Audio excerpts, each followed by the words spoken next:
Salve, salve, meus amigos do YouTube, salve, salve, povo que me acompanha aí nas mais diversas redes sociais, Facebook, Twitter e tudo mais. Como vão, tudo bem?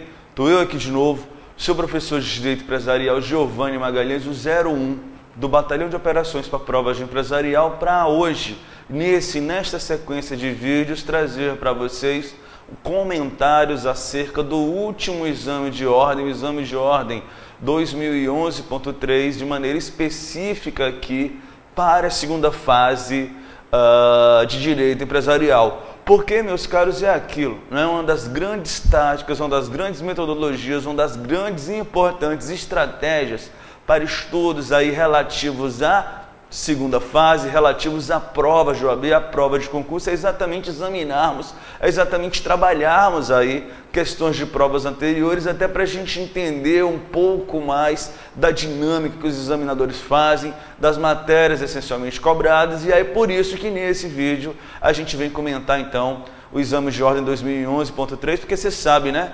Eu tô de preto, eu sou caveira, e para quem é caveira, missão dada é missão cumprida, e eu quero que todos vocês que acompanham aí o nosso canal, todos vocês aí, alunos Brasil afora, né, do curso Master, que a partir dessa temporada de 2012.1 virou curso online nível Brasil, sejam aprovados logo de primeira, porque não tem sentido passar mais de 2 OABs aí tentando, com a preparação caveira que a gente faz, com a tática, com a estratégia, submeter ao nosso curso, é certeza de aprovação na certa. Mas sem demora, vamos embora então ver o que a gente vai fazer aqui hoje.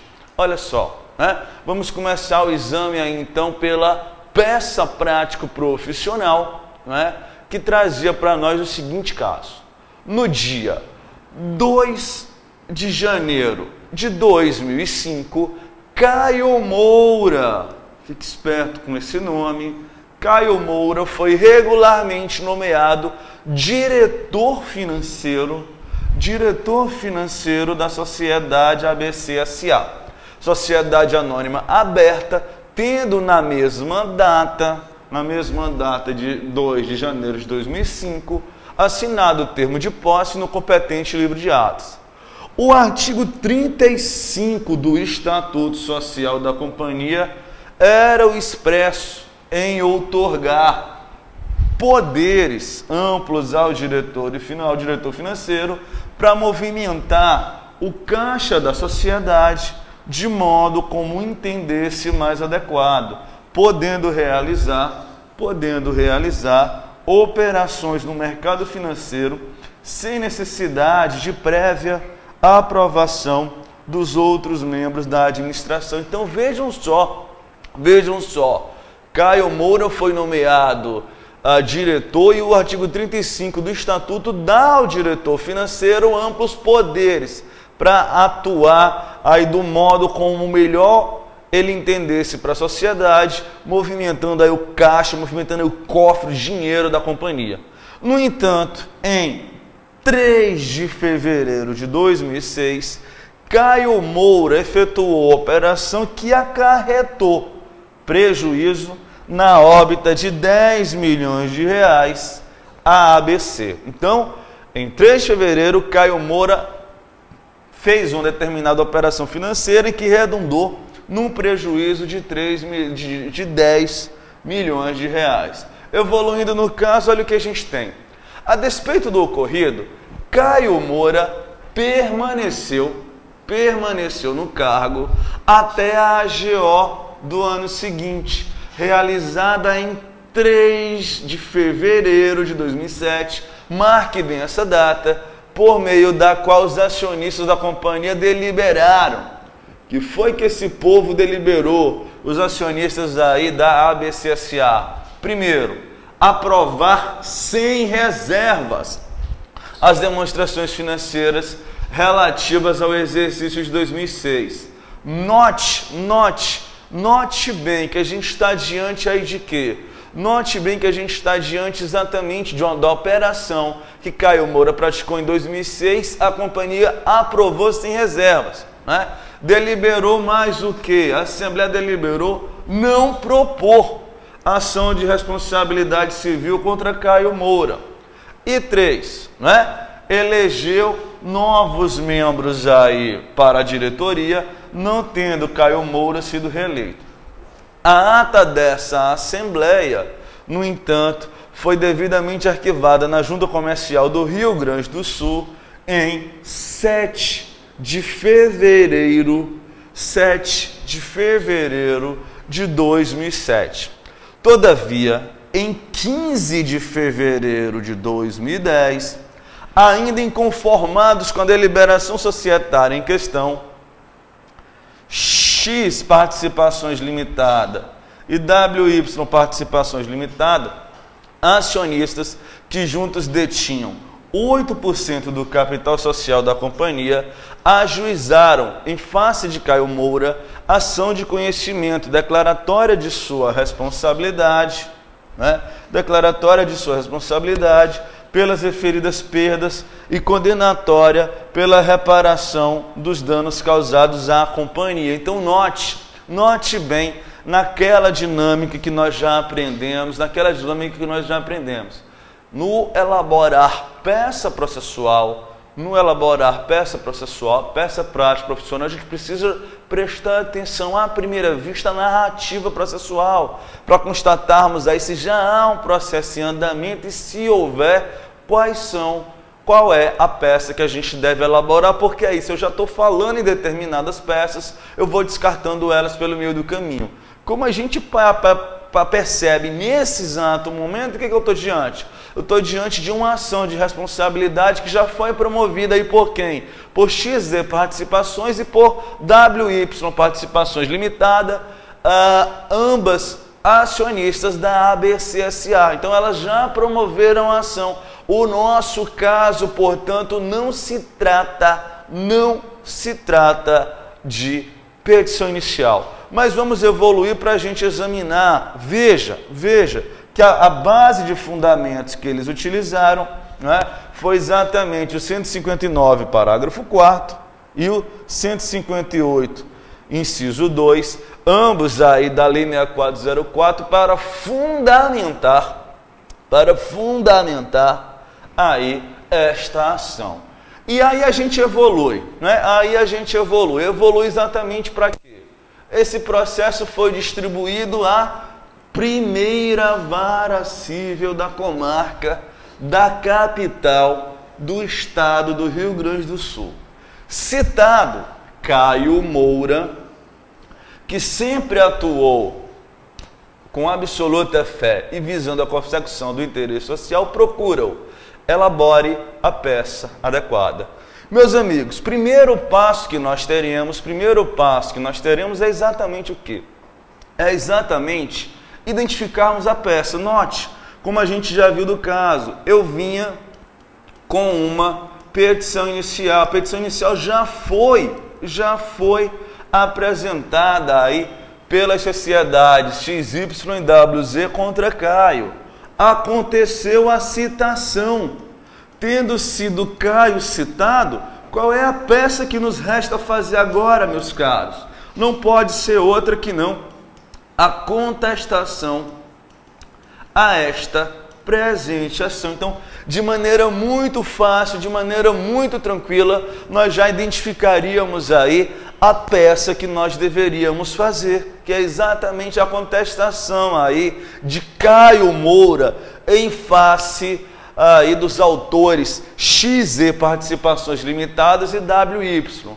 Meus caros, como nós sabemos, a estrutura da peça de contestação, em tese, vai ter o quê? Vai ter o direcionamento, eu vou ter que fazer a menção ao processo, vamos ter que fazer o preâmbulo, o breve relato da inicial, que são os fatos da contestação, por assim dizer.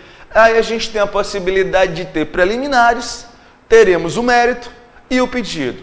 Cabe a você, entendido essa dinâmica, e a partir dela, elaborar a peça para você ser avaliado. E note, quanto ao direcionamento, a gente não tem problema, a gente não vai ter problema no âmbito de uma contestação. Por quê? A própria questão já está te dizendo. Você deveria, portanto, direcionar, como a gente acabou de ver, para a primeira vara civil da comarca da capital do estado do Rio Grande do Sul. E poderia colocar assim mesmo, tá? Sem tirar nem pôr.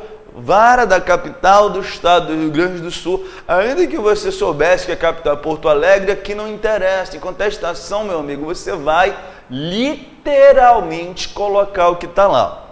Feito isso, naquele espaçozinho ali entre 5 e 8, 10 linhas, você vai fazer a menção número do processo. Processo, número, tracinho. Né? Já que o caso, como a gente acabou de ler, como a gente acabou de ver, não nos remete, né? Não nos remete aí o número do processo. E aí você deveria fazer, né, o preâmbulo da sua contestação, exatamente falando em quê? O preâmbulo da sua contestação dizendo que Caio Moura, aí você qualificaria o Caio Moura, né, nacionalidade, perdão, já que não está dizendo, apesar do nome você não pode criar, né, a nacionalidade, profissão, estado civil, residente domiciliado por seu advogado, muito respeitosamente, vem à presença de Vossa Excelência oferecer contestação, né?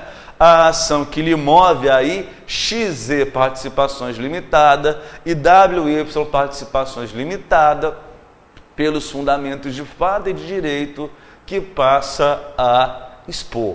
E aí você viria fazer o breve relato inicial. Meus amigos, quem é caveira sabe, quem é caveira não precisa perder tempo aí com breve relato de inicial com os fatos, porque isso normalmente não é pontuado. Então, a grande ideia é, quanto aos fatos, numa contestação, quanto ao breve relato inicial, nós vamos literalmente copiar todos os fatos apresentados, no máximo, se você quiser mexer, o que eu não sugiro, mas no máximo, se você quiser mexer, num caso como esse, que está cheio de datas, eu veria a possibilidade de escalonar esses fatos a partir da data cronológica no máximo.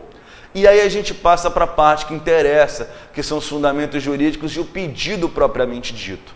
Meus amigos, a gente tem aí, basicamente, 2 ou 3 grandes assuntos para a gente tratar. O primeiro assunto a ser tratado é exatamente a questão da prescrição.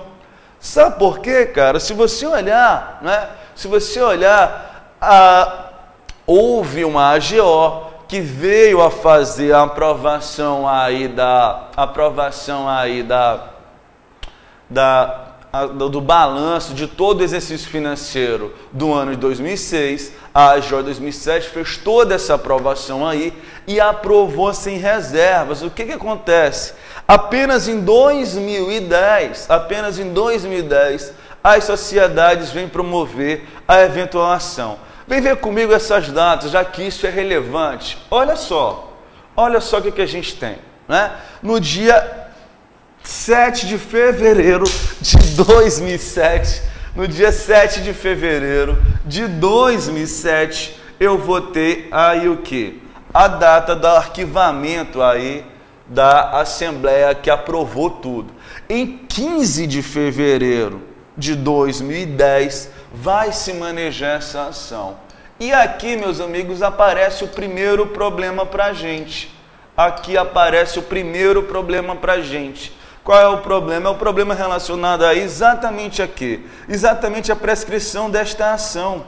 Como a gente pode vislumbrar no artigo 287, né? No artigo 287, inciso 2, a linha B, número 2. Né? Por quê? Da lei das SAs. Por quê? Esse dispositivo, ele determina para nós o quê? Ele determina para nós a prescrição em 3 anos da ação aí contra os fundadores, os acionistas, no nosso caso, os administradores, né? Pelos prejuízos que eles causarem, contados aí esse prazo de 3 anos, a partir de quê? Da publicação da ata que aprovar o balanço patrimonial ocorrido. Como a gente viu, né? Como a gente viu, essa aprovação, essa publicação, isso aconteceu em 7 de fevereiro de 2007. Nós teríamos até 15 de fevereiro de 2010, até 7 de fevereiro de 2010, para manejar esta ação. Como esta ação só foi manejada em 15 de fevereiro, ela por si só já estaria prescrito, um dos argumentos de mérito para você trazer. Vê só, os autores eles traziam como fundamento jurídico para a sua ação que a questão de que eles poderiam manejar a ação exatamente fundamentado ali em que? No artigo 159, parágrafo 4º, que dá a possibilidade de acionistas que juntos somem mais de 5% do capital social possam promover a ação em nome da companhia quando a Assembleia resolve não aprovar nada, e aí, perfeito, não tem o que fazer, eles seriam parte legitimamente ativa para promover essa ação, e trouxeram como fundamento o quê? A questão relativa ao 158, inciso 2, que diz para nós que toda vez que o administrador causar prejuízos aí com violação ao estatuto ou com violação da lei, ele seria responsável pelos prejuízos daí decorrentes. Porém, como nós vimos na primeira parte do caso, o artigo 35 do estatuto autorizava ao administrador, ao diretor financeiro Caio Moura, praticar os atos que se fizerem necessários, que ele, por assim dizer, entendesse relevante e prudente para o bem da companhia. Então, o prejuízo que ele causou não foi aí violando nada, ele praticou, na verdade, um ato de regular gestão. Se você somar isso, o fato do que a gente tem no parágrafo 3º do artigo 134, que diz para nós o quê? Que diz para nós que a aprovação sem reserva das demonstrações financeiras exonera de responsabilidade os administradores. O resultado seria o quê? Seria o fato de que o Caio Moura não teria como ser responsável pelos eventuais prejuízos, exatamente porque tanto ele agiu em exercício regular de direito, quanto houve aprovação sem reservas das demonstrações financeiras, onde deveria ter ocorrido o prejuízo. Você deveria trazer, portanto, esses argumentos jurídicos, esses fundamentos legais de mérito, para quê?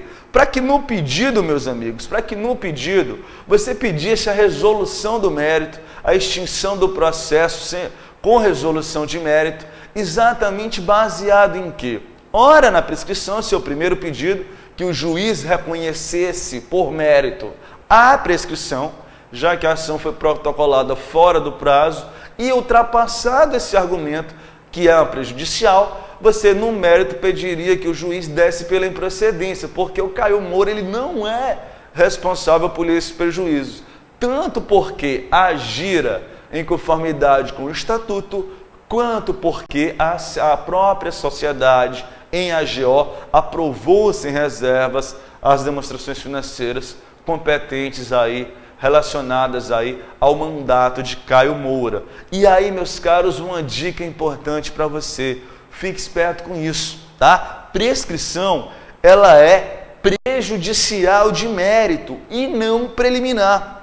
Por isso é que ela vai ensejar a resolução de mérito. Para você ficar esperto com isso, para a gente poder falar em preliminar, a matéria de preliminar precisa estar mencionada no artigo 301 do Código de Processo Civil, lembrando que o 301 te remete aí ao 267, as hipóteses de resolução do processo sem julgamento de mérito, né? A extinção do processo sem resolução de mérito, melhor dizendo. A prescrição, meus caros, ela resolve mérito, ela julga mérito, ela encerra mérito, lá como a gente pode ver no 269. Então esse era o pedido principal, o reconhecimento da prescrição e a improcedência do pedido ali como pedidos alternativos. E aí você desce trazendo os pedidos convencionais, em que toda peça você vai ter que fazer, né? Os pedidos aí da condenação aos honorários de sucumbência, a base de 20%, na forma do que a gente tem no artigo 20 do CPC, e além disso,